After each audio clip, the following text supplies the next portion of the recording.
Say, everybody, it's game day. Welcome to Cubs Baseball Channel. This is our first pregame show.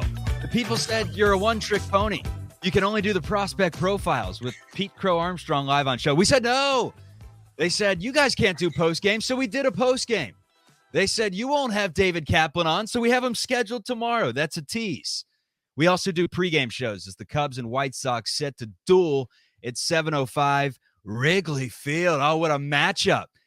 Quite the contrary, actually. It's a terrible matchup. The Chicago Cubs should take care of business in both of these games, but that is why we play the contest. Mick, Gillispie, Chuck Walter with you again, Cubs Baseball Channel. Once we hit 1,000 subscribers, one of you lucky fans gets to tell us why you love Ryne Sandberg, and we will give out an autographed baseball through a contest that way. Also, we'll have a little watch party down at Wrigley. More on that later. But for now, Mick Gillispie, it's good to have you from East Tennessee. Great to see you, Chuck, and I'm just excited about the fact that you're excited. You know, you bring a lot of energy to game day. I want to do the exact same thing.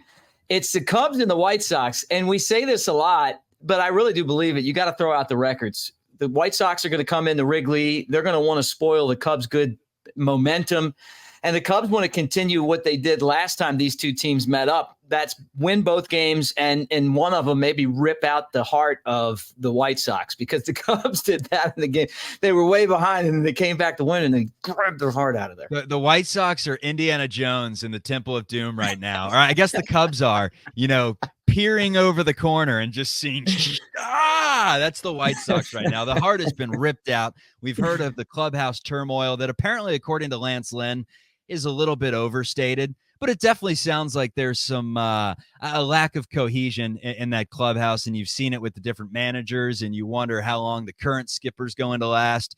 And everyone's getting traded away, but they've kept Dylan Cease and Luis Robert and Eloy Jimenez. What does that mean for next year's team? Like, if you're a Chicago White Sox fan right now, I guess the one thing that you can hang your hat on is the fact that you got two awesome prospects dishing out Lucas Giolito to the Angels, who stink right now. So you fleece them. That's one thing. At least they didn't hold the White Sox thinking they had a shot. Kai Busch was a really good pitcher in the Angels minor league system. He's going to be a starting pitcher. And then Edgar Caro, the catcher, is a 20-year-old that's been in Double-A starting all year. He blocks and can throw. So, yeah, you're right. I really do think that Giolito trade was a fleecing. But the Angels, they begged for it. And what's really ironic, as we talk Cubs baseball here, is that the Cubs and the Angels were in the exact same spot. Tuesday, before the trade deadline, they were both 13 and change % chance of making the playoffs. And the Angels were the first team to say, hey, we're going all in. And then all they did was lose 8 straight. The Cubs, they won 8 straight, and Jed Hoyer and ownership said, hey, you know what? You guys earned this. Since you guys decided that you're going to play, we talked about Dansby Swanson yesterday, we're going to back you. And what's really amazing is that this momentum has continued, including winning 2 out of 3 against Toronto over the weekend. One of the things you want to see in this game is better defense from the Cubs. You've talked so much about Nico Horner and Dansby Swanson up the middle, and then Cody Bellinger's Gold Glove wherever he plays. What was the big issue you had on Sunday? And I think it's pretty obvious what the big issue was. Yeah, look, what you have to do as a manager of a baseball team, and I know that the verdict is still out on David Ross as a manager. I've thrown in with him. But if the Cubs don't make the playoffs, then that's obviously going to reflect on him. So we'll find out what this guy can do. I believe in him. Some of you guys don't. And I think we all want to see him succeed just because we want to see the Cubs make the postseason. Sunday games roll around, and when you're the manager of the team, you've got to get guys rest. You've got to take guys out of the lineup, and then you also got to get guys in the lineup. And it doesn't necessarily have to be Sunday, but it normally does fall on Sundays. So this Sunday, Patrick Wisdom, who hasn't played a lot, is at first base. And I know he hit a home run in the game, but he missed a line drive that was hit to him in the second inning at first base. And it turned into a 5-run inning, and it changed the entire complexion of the ball game. If he catches the ball in the air and it's an out, they don't score Toronto any runs that inning. And then maybe things go on. Maybe Jameson Taillon ends up having a better outing. That's not what happened. After that, the Blue Jays erupted, and they end up winning the game 11-4. Nick Madrigal, who's been really good defensively at third base, wasn't so good on Sunday, and that cost the Cubs as well. What has built this team is their defense, specifically Dansby Swanson and Nico Horner in the middle infield, and then wherever you put Cody Bellinger. And we talked about that on the show yesterday. Do you want to put him at first base? Do you want to put him in center field? But wherever he's been has been great. And so you want to be excellent up the middle. The Cubs are. I think they've been very good behind the plate as well. I love having Yan Gomes, Tucker Barnhart, two guys that are known for being able to catch defensively, call games. And Miguel Amaya, who got the start on Sunday, is still learning how to do that job. But you want him to get experience as well. The tough part, though, is that the Cubs need to win all these games. Tonight's game, Touki Toussaint, 1-5, a 4.47 ERA on the other side for Chicago. It's the man, Kyle Hendricks, who's 4-6 with a 3.96 ERA. And you said, I want to say it was about 20 shows ago at this point, and we were at about 45 subscribers. That's a plug that we're doing a good job. We've got 900 since then. But you said, I asked you directly, is Kyle Hendricks a Cub by next week? And you said, I don't think so. Right. And what happened was the Cubs ended up winning and not trading him. He would have been a perfect fit for a team like Baltimore that went out and got Jack Flaherty from the Cardinals instead. But I love Kyle Hendricks, not just as a Cub, just as a person. I've known him since he was in AA, and he's one of my favorite people in the organization. I love talking baseball. You know that, Charlie. I like talking baseball with guys like Greg Maddux, the people that really get in so deep that you walk out going, I don't really know much about this game. He's one of those guys. That's why they call him the professor. So it's been fantastic just to have that one piece left from the 2016 team still on the field, and that's him. And last time out, he had a really good start. So I'm hoping that he continues that. The Cubs are going to need him. The starting pitching right now is, to me, one of the biggest questions moving forward because there's not a whole lot of depth in that position group. So he's got to be one of those guys that stays healthy and goes out there and gives them innings. It comes down to, at some point, you would imagine you hit the postseason and the rotation slightly shrinks, and you're wondering, does Kyle Hendricks come from the bullpen, or is he one of those 3-4 arms that you potentially rely on to open up games? You would imagine Javier Assad's the odd man out, that Marcus Stroman, Justin Steele are your two locks there. Then it comes down to, all right, is it going to be Jameson? Will it be Kyle Hendricks? Will Assad put 3 starts together so good that the Cubs cannot ignore his candidacy for that? That becomes the question. Kyle Hendricks, in terms of what he's going to do the rest of the year, are you a big believer in Kyle Hendricks kind of sliding into that 3 spot? I hope he does, because he's the only one of those guys that has experience in the postseason and a lot of success in the postseason. The Cubs don't win the World Series without him. Remember, he pitched Game 6 against the Dodgers that got the Cubs back to the World Series for the first time since 1945. And then he started Game 7 of the World Series against Cleveland, and Joe Madden made a mistake taking him out of the game. I'll say that to the bitter end. But you know what? The Cubs won, so I guess it doesn't matter. But he's got the experience of pitching in those big games. He's at his best when the pressure is really high. The most important thing is for him to stay healthy, right? And to be out there and doing his thing. You know, his thing's throwing strikes and staying ahead of batters and moving the ball around. He's not going to overpower guys, but he is going to go out there and set them up. And he's so smart. He knows hitters' tendencies. When he's not leaving pitches out over the plate, he's as good of an option as any for any of these teams that are going into the postseason. And I know that in the playoffs, you want power pitchers, right? They have more success because there's not as many balls hit because of the strikeouts. But there is also a lot to be said for success and big time success in huge moments. That's what he has. The right field battle at this point. And that's what it's become. You started off the season and Seiya Suzuki was your dominant number one option. Mike Tauchmann was on a minor league contract. Tauchmann making $700K this season. Suzuki making upwards of $17 million in a lone season. But it's gotten to the point where there's a serious debate. And if there isn't a debate at this point, then it's because Tauchmann's won the job outright. Yeah, but remember, Seiya Suzuki had that enormous game after you felt like he was about to lose the position in against the Mets. And I just feel like competition brings out the best in everyone. So I'm not writing off Seiya Suzuki. There's a lot of really good things that he does. You're gonna scuffle in Major League Baseball from time to time, but it's not like he's fallen off the map.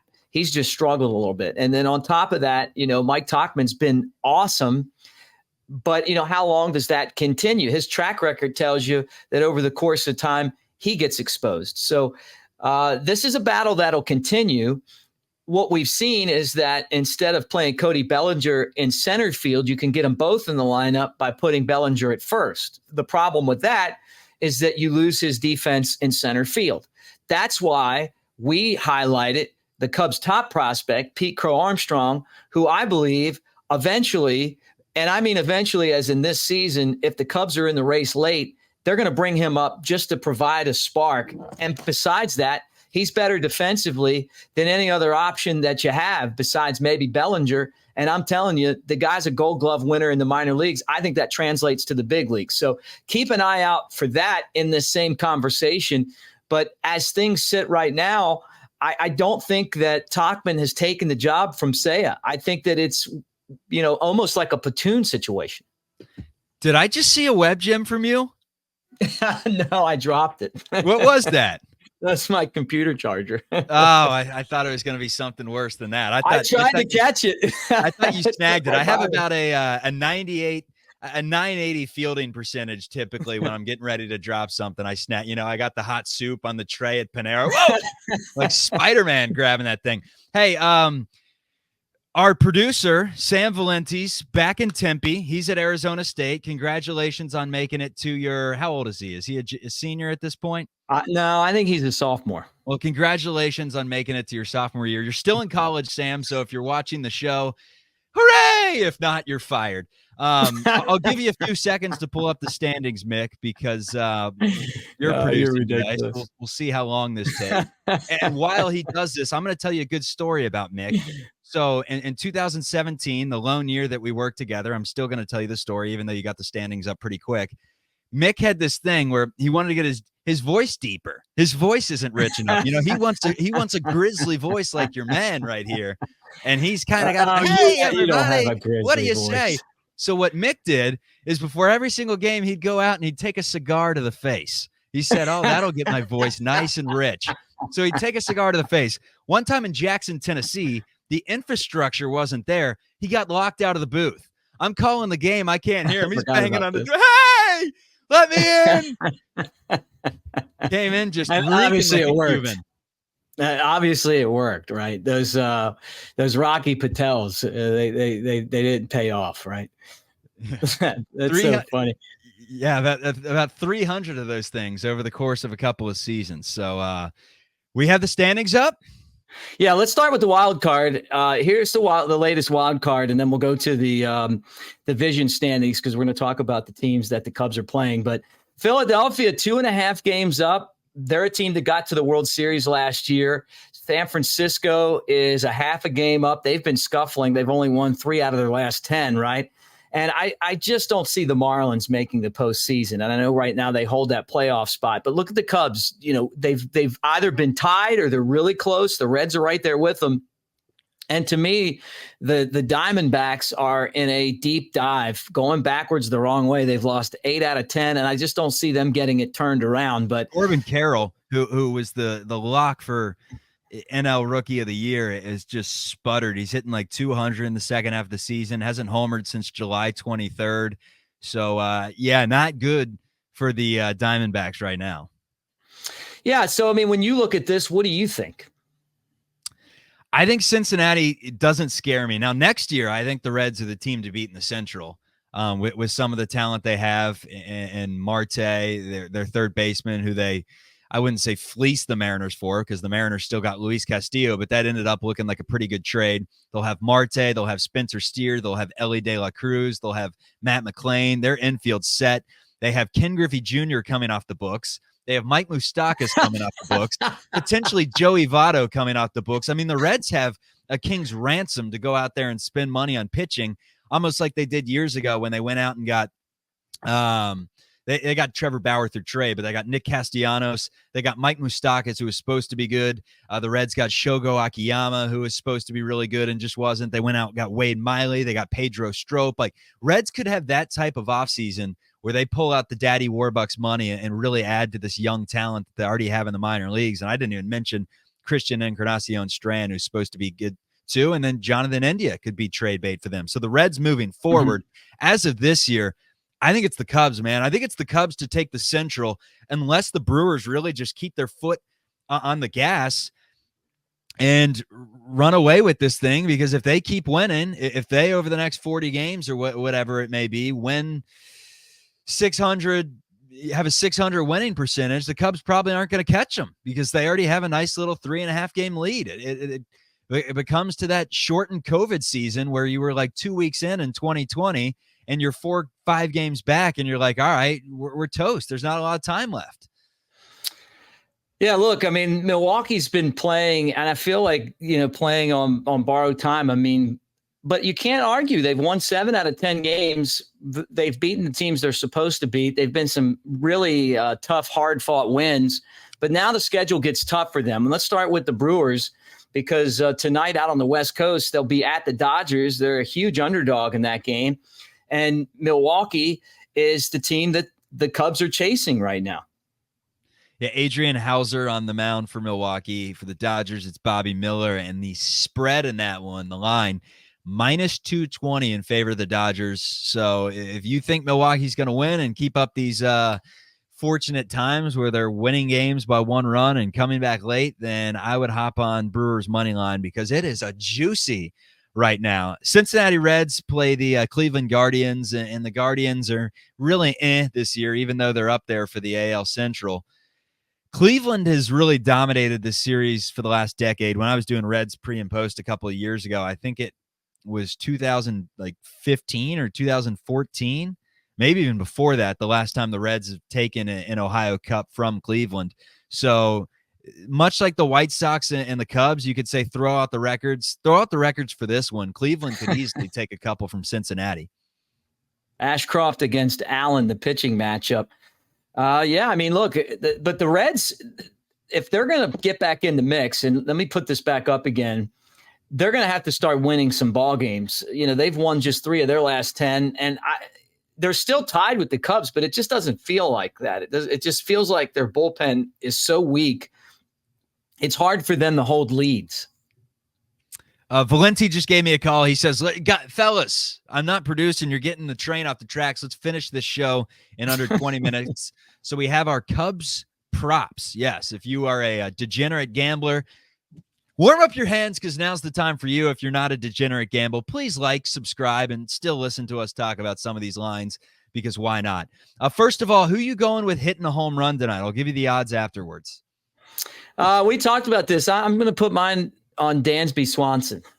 You're getting plus 550 odds. I'm going with Ian Happ, who has 3 homers already in the month of August. 10 of his 13 home runs are against right-handers, which Touki Toussaint is.